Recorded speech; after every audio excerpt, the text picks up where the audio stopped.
and welcome back to the Real Talk podcast from no matter where or when you're tuning in. My name is Arshia, and I'll be your host for today's episode. Now, I'm so incredibly excited for this episode because we're going to be highlighting something extremely special happening in our communities very soon.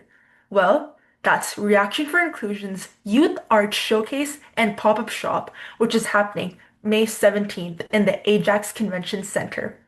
Now, a bit about this event.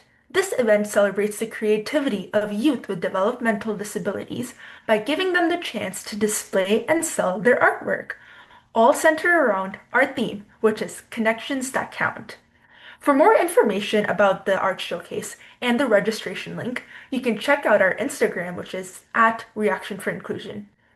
Now, this event will bring together youth, families, and community members for a day full of art, fun, and even complimentary refreshments. It is a great opportunity to support young artists and disability positive small businesses in our communities. And speaking of youth businesses, today I am so excited to feature one of our small businesses owners, Rowan and Monica, who have applied to be part of our vendor market.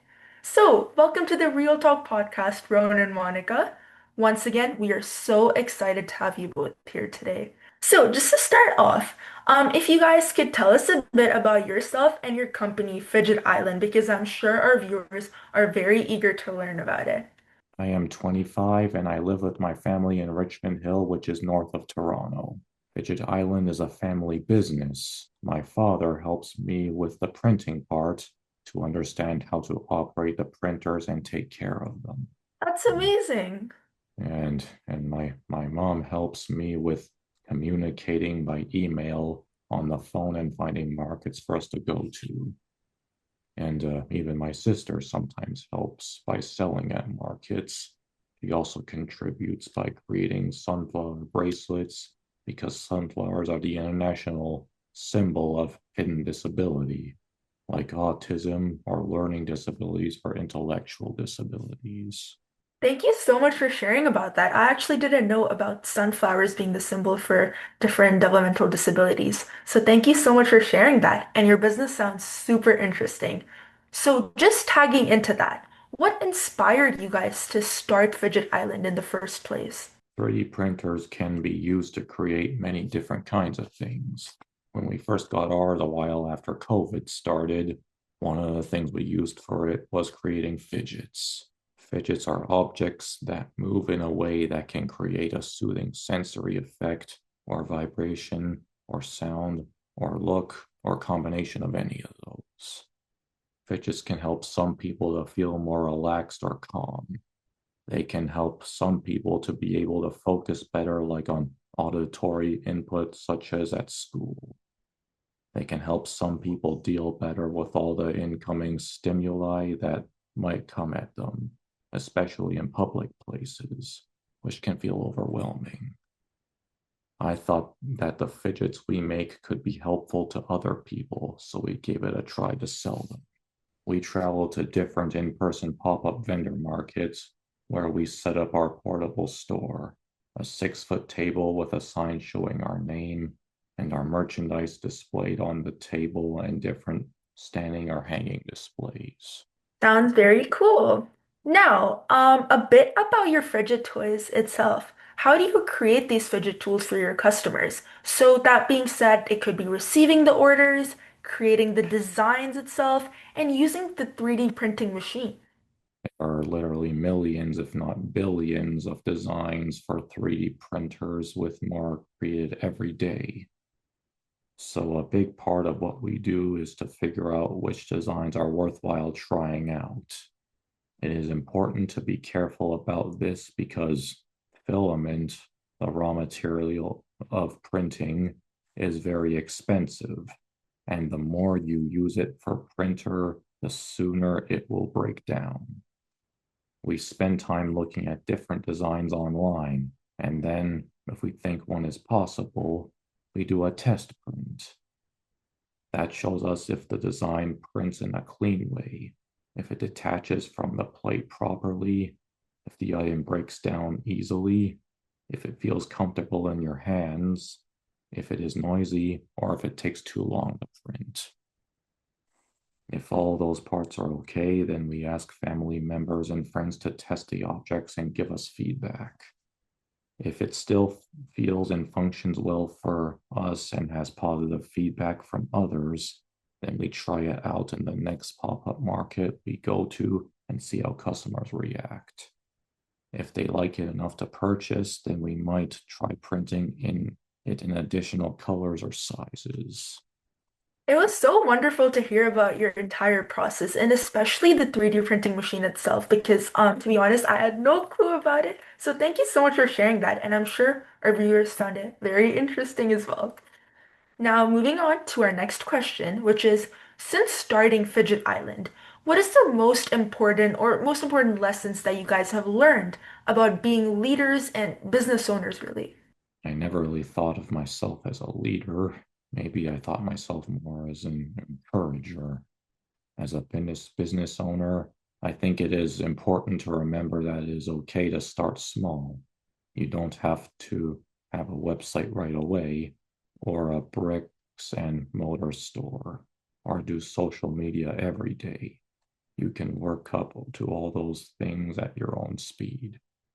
I also think it is important to find something that you like to do.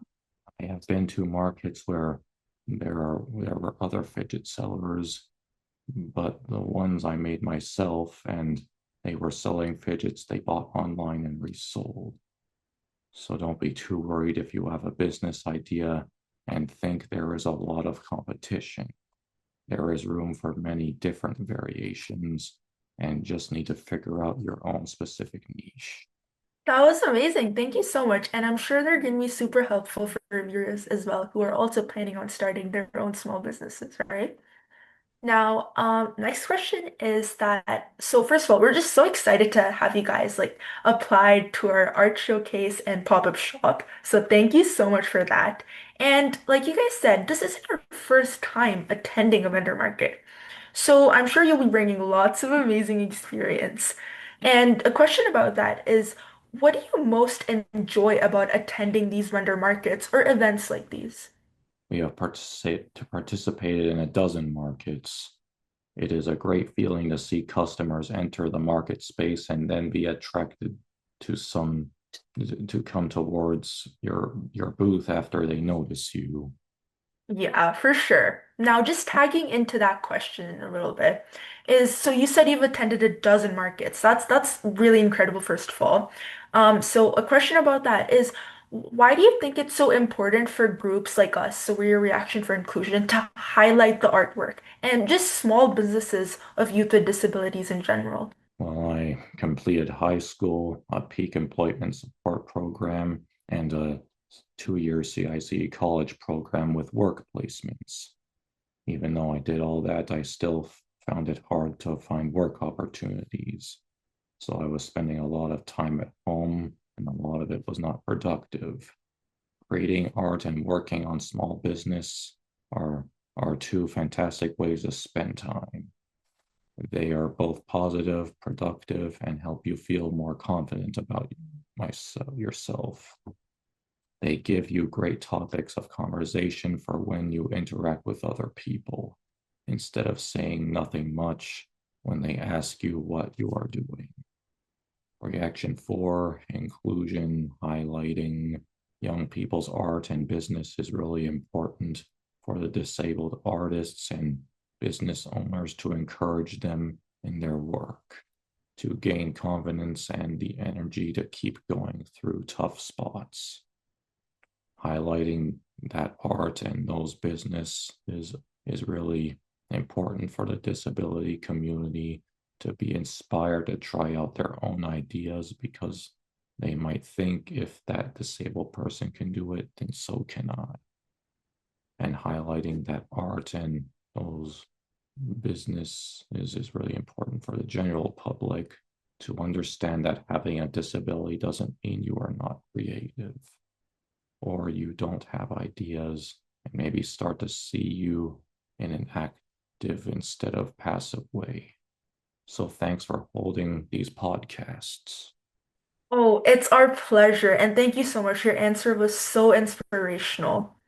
Now, before we close off, is there anything else you guys would like to let us know or share about your small business? If you had asked me 2 years ago to be on a podcast or in speakers panel with employment, I would have said no. But now here I am, all because I was encouraged to just give business a try by the example of a neighbor my age who has disabilities and started a business with her mom. Shout out to Ashley of goodonyou.ca.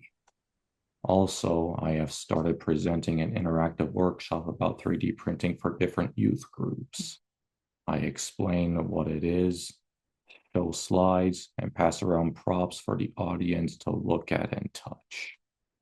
Then participants move to tables where about 20 different fidgets are set up for them to try out and even get to choose one to take home.